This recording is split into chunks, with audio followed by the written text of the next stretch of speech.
Evde yediğiniz en iyi yemeği yapıyor olabiliriz. Herkesin yapabileceği en lezzetli kebabı yapıyor olabiliriz. Ama bunun için yapmanız gereken kasaba gidiyorsunuz. Her zaman gibi en seksi ses tonunuzu kullanıp bana yarım kilo dana döş kıyma ver diyorsunuz. Yarım kilo dana döş kıyma.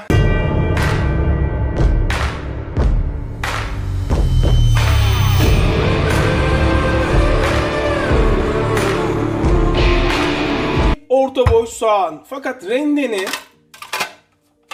en ince tarafıyla. Koray, soğanın suyu olduğu zaman köfte acı olmaz mı? Ölçülü yapalım, kafalarda soru işareti kalmasın. Galeta unu. Bu köftede, beyti kebabını yaparken soğanın suyunu kullanmalıyız. Bir çay bardağı galeta unu. Çay bardağınız büyükse 3'te 2'si kadar düşünebilirsiniz.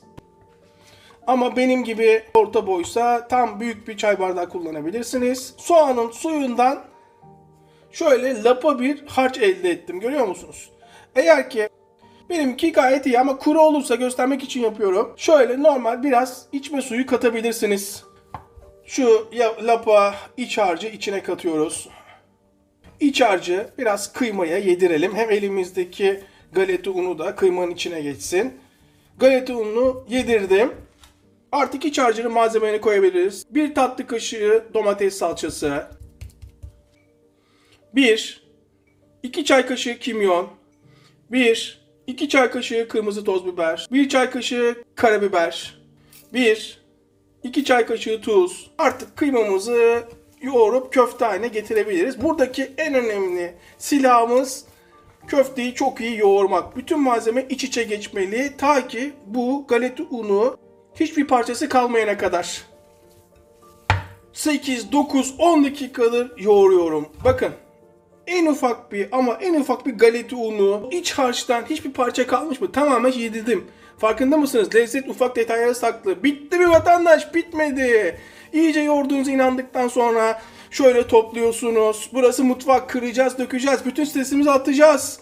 O en sinir olduğunuz lavuğu düşünüyorsunuz. Size yanlış yapan, el yumruğu yememiş, kendi yumruğunu balyoz zanneden lavuğu düşünüyorsunuz. Yerden yere vuruyorsunuz.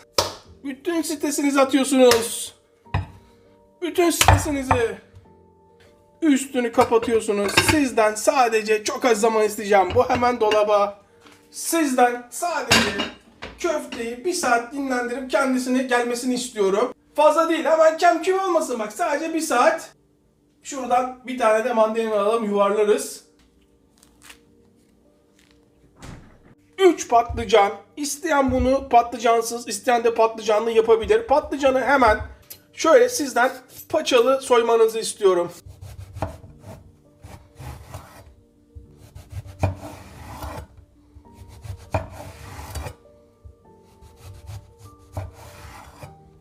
Bakın hepsini ince ince kesiyorum. Eğer böyle son tarafı kalın kalırsa şu arka tarafından fazla kalın tarafını kesiyorum ve böyle inceltiyorum.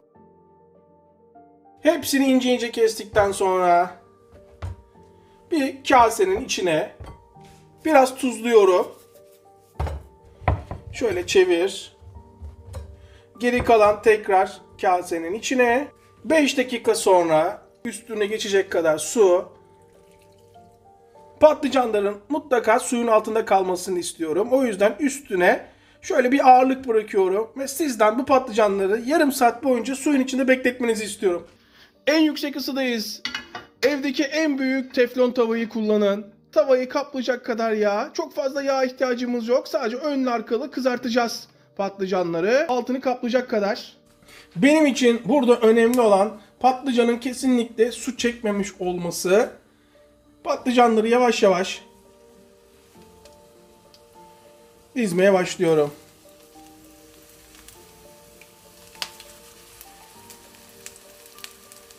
Hepsini tek tek kızartacağız. Şöyle bir bakalım. Patlıcanların bir tarafı kızardığı anda hemen çeviriyorum. Daha doğrusu renk aldığı anda.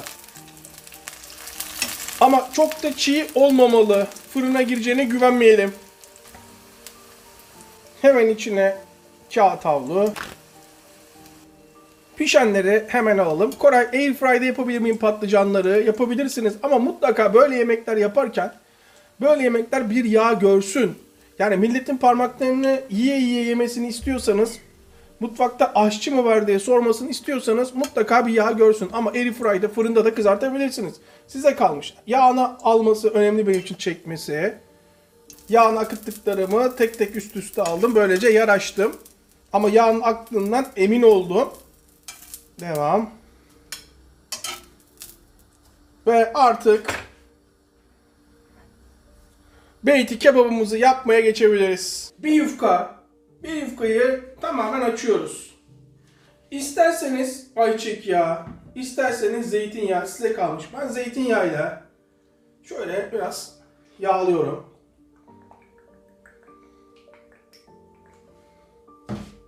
Daha sonra fırça yardımıyla zeytinyağını dağıtıyorum. Her yerine dağıldığına emin olun ama sırılsıklam olmasın, bak yırtılmasın yufkanız. İyice yağı dağıttığınıza emin olduktan sonra şöyle öne doğru katlıyoruz. Şöyle 5 parmak gibi düşünebilirsiniz katladım. Daha sonra şöyle 3 parmak kalınlığında, daha fazla değil bak, 3 parmak sadece. 3 parmak kalınlığında yine katlıyoruz. Şöyle 0 boşluk bırakarak diziyoruz.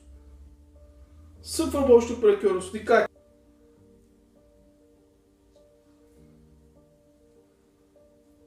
Tam ölçülmüş gibi birebir çıktı patlıcan. 3 patlıcan bir taneyi kapattı. Yaptığımız köfteyi hatırlıyor musunuz? Köfteden hemen şöyle büyük bir parça alıp elimle şekil vereceğim. Elimle ya, elimle. 2-3 parmak kalınlığında rulo yaptım, görüyor musunuz? Şöyle şekil ver, düzleştir, şununla birleştir. Hatta yapıştır. Herhalde tam olur böyle. Evet, tam düşündüğümüz gibi. Şimdi şöyle köfteyi de biraz yağlıyorum. Lezzet ufak detaylarda saklı, ince bir çizgi. Daha sonra bunu hemen şöyle katlıyoruz. Devam et. Sıkıştır. Köfteyi de şekil ver. Çek kendine. Devam et. Sıkıştır. Devam et. Sıkıştır. İşte bu. Fazlasını alıyorum.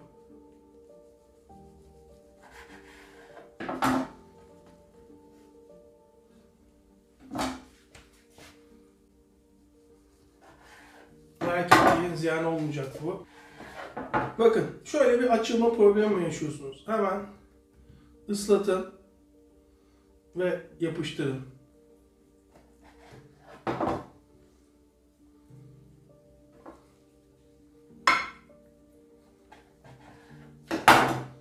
Bakın böyle küçük parçalar da kesebilirsiniz. Tamamen size kalmış.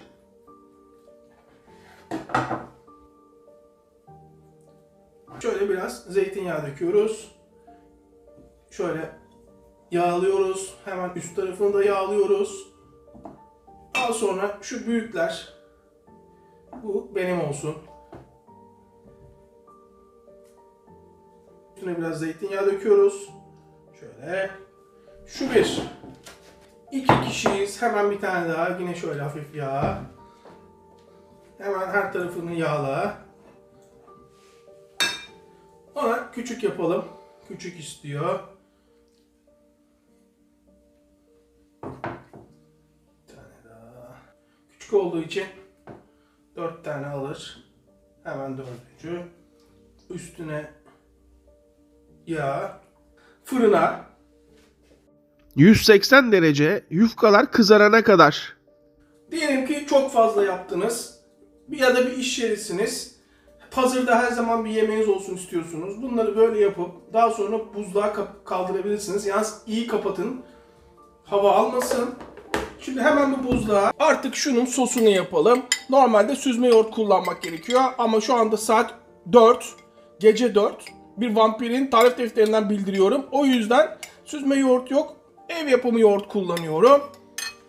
Bol sarımsak çok yakışır. En az 2 tane sarımsak. Ha, isteyen kullanmayabilir ama sarımsak buna çok yakışır. Ve artık sadece şöyle karıştırın. Tuz, sarımsak, yoğurt. Bir kez daha söylüyorum. Süzme yoğurt çok daha iyi olur. Ama evdeki imkanlara göre de normal yoğurt kullanabilirsiniz. İyice karıştırdığınıza emin olun. 1 yemek kaşığı tereyağı en az.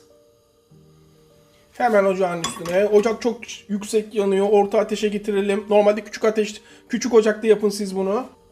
Şöyle çok az, bir tatlı kaşığı kadar zeytinyağı. Yağ erimeye başladığı anda artık altını kısıyorum baharatları atacağım zaman. Şöyle 1 çay kaşığı kırmızı pul biber. 1 çay kaşığı dolu dolu kırmızı toz biber. Altı kısık, dikkat edin. Artık baharatları tamamen yediriyorum. İyice eridiği anda, fokur fokurlamaya başladığı anda altını kapatıyorum. Ve şöyle 2 çay kaşığı, hatta 2,5 çay kaşığı nane. Ocağın altı kapalı, dikkat. Değmesin, yanarsın. Bana sorarsanız tablo gibi oldu. Bakın, isterseniz bu şekil servis yapabilirsiniz. Bu benim tabak.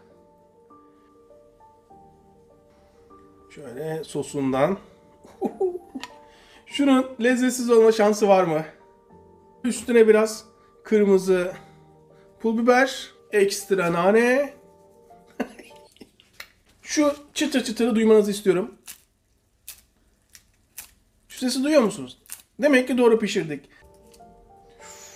İnanılmaz sıcak. Tutulmuyor. Vay vay vay vay vay.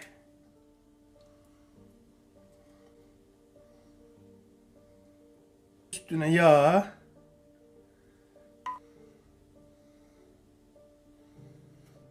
Kırmızı pul biber, biraz nane takviyesi. Erkeklik yaptık, elimizle yiyelim dedik ama o kadar sıcak ki elle yemek mümkün değilmiş.